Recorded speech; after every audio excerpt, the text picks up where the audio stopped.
Hello students, welcome back to अपनी पाठशाला. In this video today we solve 31 objective questions of God Made the Country. आज हम इस video के माध्यम से क्लास 10th का इंग्लिश बुक पनोरमा पार्ट 2 का poetry God made the country के ऑब्जेक्टिव प्रश्नों को समझते हुए हल करने का प्रयास करेंगे. यह वीडियो आगामी बोर्ड के दृष्टिकोण से बहुत ही लाभकारी होगा, महत्वपूर्ण होगा, जो निश्चित रूप से आपके लिए लाभकारी साबित होगा. तो चलिए इस वीडियो की शुरुआत करते हैं. आज का पहला प्रश्न है. पहला प्रश्न कह रहा है who wrote the poem God made the country. कह रहा है कि जो यह गॉड मेड कंट्री पोएम जो है ना वो किसने लिखा.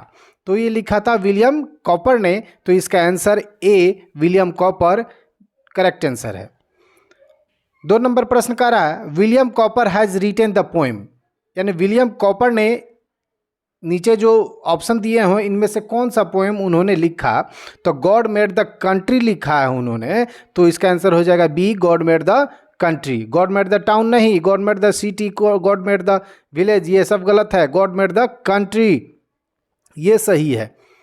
अगला प्रश्न है 3 नंबर प्रश्न कह रहा है कि William Cowper's poem shows deep respect for the. यानी विलियम कॉपर की जो कविताएं हैं वो डीप रिस्पेक्ट गहरा सम्मान व्यक्त करते हैं. किसके लिए. तो वो करते हैं रूरल लाइफ के लिए, यानी ग्रामीण जीवन के लिए वो गहरा डीप रिस्पेक्ट प्रेजेंट करते हैं. तो इसका आंसर हो जाएगा सी रूरल लाइफ. सी इसका करेक्ट आंसर होगा. 4था नंबर प्रश्न कह रहा है why has the country life better. यानी गांव का जो जीवन है वो क्यों बेहतर है, क्यों अच्छा है. तो इसका आंसर हो जाएगा फ्री फ्रॉम पॉल्यूशन. क्योंकि यहाँ जो गांव का जो जीवन है वो पॉल्यूशन फ्री है, वहाँ पे किसी प्रकार का प्रदूषण नहीं है, इसीलिए वो बेटर है शहरों से. तो इसका आंसर हो जाएगा ए फ्री फ्रॉम पॉल्यूशन. अगला प्रश्न है 5 नंबर प्रश्न है according to the poem God made the country our life could be sweet if we possess. यानी कविता के अनुसार इस जो गॉड मेड कंट्री जो कविता है इस कविता के अनुसार हमारा जो जीवन है कब मीठा हो जाता है, कब अच्छा हो जाता है. तो a lot of money and wealth. Money और स्वास्थ्य के कारण, वेल्थ धन के कारण हमारा जीवन बेटर नहीं हो सकता. Good health and virtue. हाँ, गुड हेल्थ यानी एक अच्छा स्वास्थ्य और गुणों के कारण ही हमारा जो जीवन है वो मीठा हो सकता है, उसमें मधुरता आ सकती है. तो इसका आंसर हो जाएगा B good health and virtue. अगला प्रश्न है according to the poet people in the towns are. यानी कवि के अनुसार जो लोग हैं शहरों के वो कैसे होते हैं. हैप्पी होते हैं, बिजी होते हैं, ऑनेस्ट होते हैं, आइडल होते हैं. तो कविता के अनुसार पोएट के अनुसार आइडल होते हैं, निठल्लापन होते हैं, आलसी होते हैं शहर के लोग. तो इसका आंसर हो जाएगा डी आइडल. अगला प्रश्न है where will you find field and grove. अब खेत और झुरमुट वन कहाँ पाएंगे. तो ये पाएंगे शहर में थोड़े, ये पाया जाता है गांव में. तो इसका आंसर हो जाएगा ए इन द विलेज. अगला प्रश्न है 8 number the grove provide dash to the wanderer. यानी जो घुमक्कड़ हैं, जो वांडरर हैं, राही हैं, उनको जो ग्रोव है ये झुरमुट है क्या प्रोवाइड कराता है. तो उनको ये क्या प्रोवाइड कराता है, ये शेड प्रोवाइड कराता है, छाया प्रोवाइड कराता है. तो इसका आंसर हो जाएगा डी शेड. अगला प्रश्न है what is the source of light in the villages in the evening. यानी गाँवों में संध्या के समय में लाइट का सोर्स क्या है, यानी लाइट कहाँ से आती है. तो शाम में गाँव में जो लाइट का सोर्स है वो मून लाइट है, यानी चंदा का जो प्रकाश है वही मुख्य सोर्स है लाइट का गाँव में. तो इसका आंसर हो जाएगा ए मून लाइट. अगला प्रश्न है according to the poet who made the country. यानी पोएट के अनुसार, कवि के अनुसार किसने गांव को बनाया. यहाँ कंट्री से मतलब कंट्री का अर्थ यहाँ गांव से है न कि देश से है. तो इसका अर्थ गांव से है तो कंट्री का मतलब यहाँ गांव होगा, देश नहीं होगा. तो किसने गांव को बनाया. तो चैप्टर का जो टाइटल है गॉड मेड द कंट्री, इसी से आपको पता चलता होगा कि जो ईश्वर ने इस गांव को बनाया है, तो इसका आंसर हो जाएगा बी द गॉड। चौथा नंबर प्रश्न कह रहा है who can make our life better, कौन जो है हमारे जीवन को बेहतर बना सकता है, तो वो है गुड हेल्थ एंड वर्च्यू, तो इसका आंसर हो जाएगा सी। अगला प्रश्न है व्हाट इज बार्बलिंग, बार्बलिंग का क्या मतलब है, तो बार्बलिंग का मतलब होता है चहचहाना, जो चिड़िया गीत गाती है ना उसी को ना कहते हैं चहचहाना, तो इसका आंसर हो जाएगा बर्ड सिंगिंग, यानी चिड़ियों का गाना जो है ना वो उसका मतलब है बार्बलिंग। अगला प्रश्न है 16 नंबर प्रश्न कह रहा है the town dwellers do not enjoy any real dash, यानी जो टाउन ड्वेलर्स हैं शहरवासी जो है ना किस चीज़ का रियल आनंद, वास्तविक आनंद नहीं ले पाते हैं, तो वो सीन दृश्यों का जो है ना वो वास्तविक आनंद नहीं ले पाते हैं, तो इसका आंसर हो जाएगा ए सीन। अगला प्रश्न है the rural life is dash, यानी जो ग्रामीण जीवन है वो कैसा होता है, नेचुरल होता है कि आर्टिफिशियल होता है कि नॉइजी होता है, लग्जरियस होता है, क्या होता है, तो रूरल लाइफ जो है ना वो नेचुरल होता है, प्राकृतिक होता है, यानी भगवान ने इस गांव को बनाया है तो जो भी वहाँ जीवन है वो प्रकृति की ही देन है, तो इसका आंसर हो जाएगा ए नेचुरल।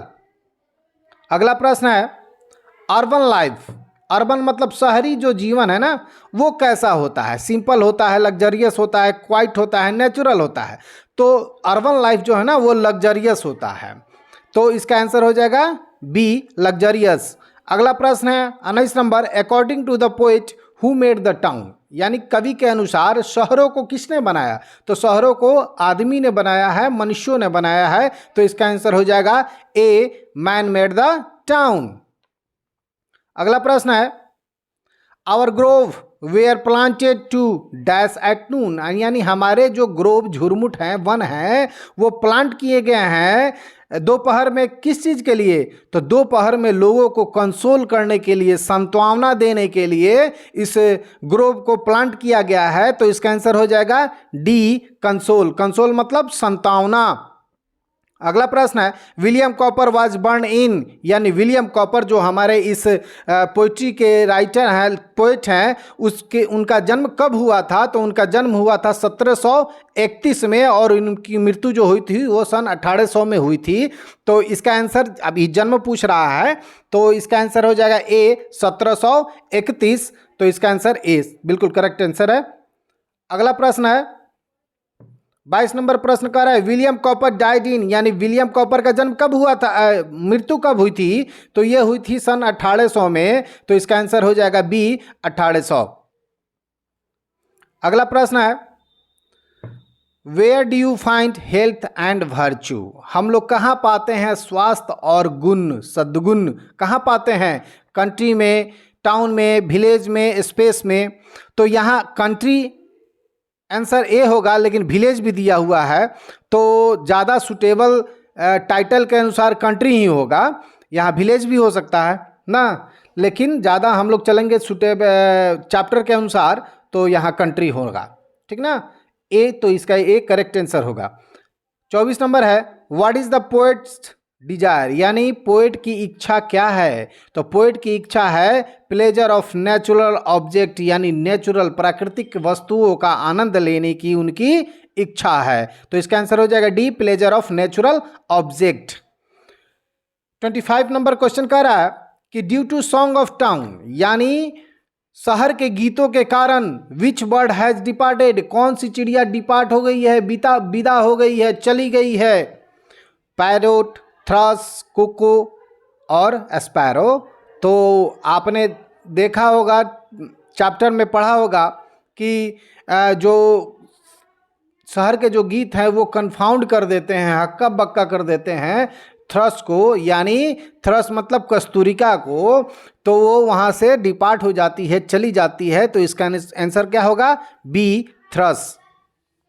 अगला प्रश्न है William Cowper may be said to be given in his poems for test of the poetry of dash, यानी कह रहा है कि विलियम कॉपर जो है ना अपने कविताओं में किसके कविताओं का पूर्वानुभव कराते हैं, यानी किसके कविताओं के का पूर्वानुभाव विलियम कॉपर के कविताओं से होता है तो वो होता है विलियम वर्ड्सवर्थ के कविताओं से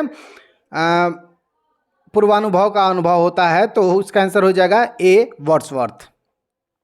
अगला प्रश्न है, like whom the poet did not hesitate in giving clear cut opinion about the issues of his time। कह रहा है किसके तरह ये जो पोएट हैं विलियम कॉपर हेजिटेट नहीं होते हैं, संकोचित नहीं होते हैं, क्लियर कट ओपिनियन यानी स्पष्ट विचार देने में, उस समय के जो भी इश्यूज थे, मुद्दे थे, उसके बारे में क्लियर कट ओपिनियन देने में किसी प्रकार का संकोच नहीं करते हैं। वो किसके तरह? तो वो भी विलियम वर्ड्सवर्थ की तरह किसी प्रकार का संकोच नहीं करते हैं। तो इसका आंसर हो जाएगा सी विलियम वर्ड्सवर्थ। 28 नंबर प्रश्न है 28, why is the thrush scared and the nightingale of tent. यानी थ्रस जो है ना वो कस्तूरिका वो क्यों भयभीत हो गई थी और नाइटिंगेल क्यों अपने आप को अपमानित महसूस कर रही थी। तो उसका आंसर क्या हो जाएगा? Hear the voice of the poet, नहीं गलत है। To hear the song of village, गलत है। To hear the song of town, हाँ, शहर के गीतों को वो सुनकर भयभीत हो जाती है और अपमानित महसूस करती है। तो इसका आंसर हो जाएगा C to hear the songs of town. अगला प्रश्न है 29, what are the planted to console the pensive wanderer. यानी जो पेंसिव वांडरर हैं उनको कंसोल करने के लिए, सांत्वना देने के लिए ये प्लांट किस चीज़ को प्लांटेड किया गया, किस चीज़ को लगाया गया है। तो उसका आंसर हो जाएगा ग्रोव। प्लांट और ग्रोव को ही ना लेकिन प्लांट किया गया था वांडर को, लेकिन क्या करने के लिए? कंसोल करने के लिए। तो इसका आंसर हो जाएगा ए ग्रोव। 30 नंबर प्रश्न कह रहा है कि वेयर इज लाइफ बेटर, कहाँ जो जीवन है अच्छा है, बेटर है। In the town, in the village, in the market, in the home. तो इसका आंसर हो जाएगा गांव में जो जीवन है ना वो बेहतर है शहरों के बनिस्पत। तो इसका आंसर हो जाएगा B in the village. 31 number प्रश्न कर रहा है, health and goodness can make our life. यानी स्वास्थ्य और अच्छाई जो है ना वो हमारे जीवन को क्या बना देती है? तो हमारे जीवन में मिठास ला देती है। तो इसका आंसर हो जाएगा स्वीट। तो इसका आंसर हो जाएगा सी स्वीट। बच्चों यहीं प्रश्नों की श्रृंखला खत्म होती है इस चैप्टर की। फिर मिलेंगे अगले वीडियो के साथ, फिर नए चैप्टर के साथ। आप वीडियो को एंजॉय कर रहे होंगे आशा है, और अच्छे से पढ़ाई कर रहे होंगे और बोर्ड के एग्जामिनेशन में आप बेहतर करेंगे, अच्छे अंकों से पास करेंगे। यही हमारी शुभकामना है आपके साथ। और प्यारे बच्चों, अभी तक मेरे चैनल को आपने सब्सक्राइब नहीं किया है तो प्लीज़ चैनल को सब्सक्राइब कर ले, बेल आइकन को दबा दे ताकि नए वीडियो का नोटिफिकेशन आप तक पहुंच सके। वीडियो को लाइक और शेयर करना नहीं भूलें। जय हिंद, जय भारत, जय बिहार।